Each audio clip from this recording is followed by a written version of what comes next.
नमस्कार, सुप्रभात news MP के संध्या समाचार में आपका स्वागत है। खबर को शुरू करने से पहले आप सभी से निवेदन है कि इस वीडियो को लाइक करके चैनल को सब्सक्राइब जरूर करें। तो चलिए शुरू करते हैं आज शाम की मुख्य खबरें। परीक्षा का बहिष्कार करने वाले एलएलबी के छात्रों ने पेपर देने की लगाई गुहार। निजी कॉलेजों की लापरवाही से एलएलबी सेकंड सेमेस्टर के छात्रों की मुसीबतें बढ़ गई हैं। ओल्ड सिलेबस से पेपर देने का बहिष्कार करने वाले 50 छात्र छात्राएं मंगलवार को देवी अहिल्या विश्वविद्यालय पहुंचे। यहां उन्होंने लेबर एंड इंडस्ट्रियल लॉ का दोबारा पेपर करवाने की मांग करते हुए उन्हें शामिल करने की गुहार लगाई। अधिकारियों ने विश्वविद्यालय की परीक्षा समिति के समक्ष मामला रखा। 4 दिन बाद समिति को रिपोर्ट देना है, उसके आधार पर विश्वविद्यालय फैसला लेगा। जॉब फेयर में हाई स्कूल पास दिव्यांगों को मिलेगी नौकरी। हाई स्कूल पास कर चुके दिव्यांगों को नौकरी के अवसर उपलब्ध कराने के लिए जॉब फेयर का आयोजन किया जा रहा है। इसमें 18 से 35 वर्ष की आयु के दिव्यांगों को विभिन्न कंपनियों में नौकरी के अवसर उपलब्ध कराए जाएंगे। सामाजिक न्याय एवं निःशक्तजन कल्याण विभाग तथा सार्थक एजुकेशनल ट्रस्ट द्वारा दिव्यांगजनों के लिए जॉब फेयर आयोजित किया जा रहा है। आज बुधवार को सुबह 11 बजे से 4 बजे तक समाज कल्याण परिसर परदेशीपुरा स्थित जिला दिव्यांग पुनर्वास केंद्र इंदौर में जॉब फेयर होगा। जॉब फेयर में भाग लेने के लिए उम्मीदवार की आयु कम से कम 18 वर्ष तथा अधिकतम 35 वर्ष होना तय की गई है। नागरिक उड्डयन के अंतर्राष्ट्रीय थीम को सार्थक करेगा भोपाल एयरपोर्ट।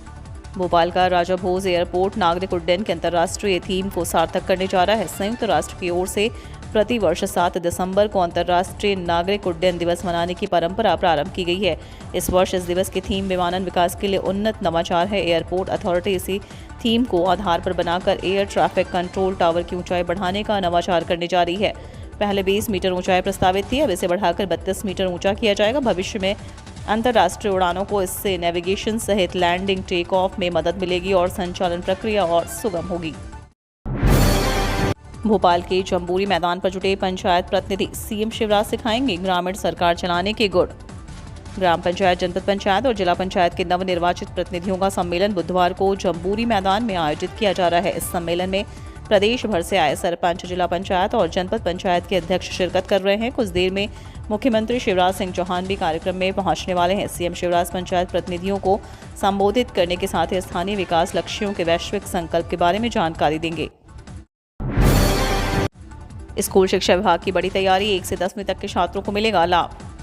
मध्य प्रदेश स्कूल शिक्षा विभाग द्वारा नई तैयारी शुरू की गई है, जिसका लाभ स्कूली बच्चों को मिलेगा। शासकीय स्कूल में 19 से 24 दिसंबर के बीच किसी एक दिन वीर बाल दिवस का आयोजन किया जाएगा। इसके लिए लोक शिक्षण संचालनालय द्वारा आदेश जारी कर दिए गए हैं। जारी आदेश में कहा गया है कि स्कूल में हर साल बाल दिवस मनाया जाता है, लेकिन इस वर्ष वीर बाल दिवस मनाया जाएगा। स्कूलों को तैयारी करने के निर्देश दिए गए हैं। शासकीय स्कूल में आज़ादी के अमृत महोत्सव पर वीर बाल दिवस का आयोजन होना है। दरअसल 10वें गुरु गोविंद सिंह के छोटे पुत्र जोरावर सिंह और फतेह सिंह द्वारा दिए गए बलिदान पर वीर बाल दिवस का आयोजन किया जाना है। वीर बाल दिवस हर साल 26 दिसंबर को मनाया जाता है। सीसीएस पेंशन रूल नियम में बदलाव।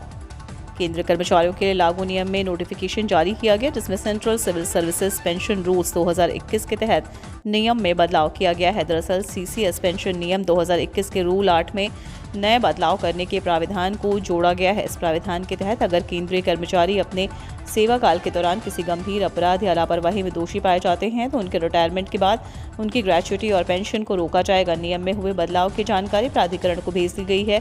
साथ ही दोषी कर्मचारियों की जानकारी मिलती है तो उनके पेंशन और ग्रेच्युटी रोकने के निर्देश भी दिए गए हैं। सरकार को इसके लेकर सख्त हो गई है। क्रूड ऑयल के रेट पहुंचे $80 के नीचे, पेट्रोल डीजल की कीमतों में राहत।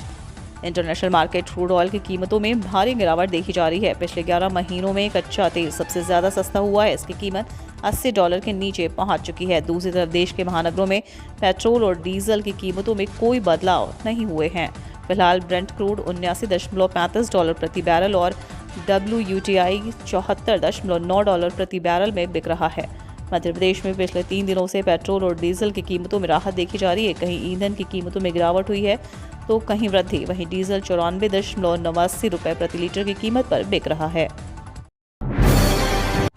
कर्मचारियों शिक्षकों के लिए अच्छी खबर, नए वेतनमान का मिलेगा लाभ। राज्य के कर्मचारी शिक्षकों के लिए अच्छी खबर है। दरअसल उन्हें 7वें वेतन आयोग की सिफारिश के तहत वेतन निर्धारण का लाभ जल्द मिलेगा। इस संबंध में संभागीय आयुक्त ने महत्वपूर्ण दिशा निर्देश जारी किए हैं। अधिकारियों को महत्वपूर्ण निर्देश देते हुए संभागायुक्त ने कहा कि जिन शासकीय कर्मचारियों का वेतन निर्धारण नहीं हो पाया है उन सभी का जल्द से जल्द वेतन निर्धारण किया जाए और उन्हें 7वें वेतनमान का लाभ दिया जाए। कर्मचारियों को 7वें वेतन आयोग लागू होने के बावजूद वेतन निर्धारण कर उन्हें वेतनमान का लाभ नहीं दिया जा रहा है, जिस संबंध में संभागायुक्त ने ग्वालियर चंबल संभाग के जिला कलेक्टर को पत्र लिखा। अपने लिखे पत्र में उन्होंने निर्देश दिया कि संभागीय संयुक्त संचालक कोष और लेखा के माध्यम से कर्मचारियों और शिक्षकों के वेतन निर्धारण किए जाएं। बिजली बिल होगा जीरो, तुरंत आवेदन करें सोलर मीटर और सिस्टम के लिए।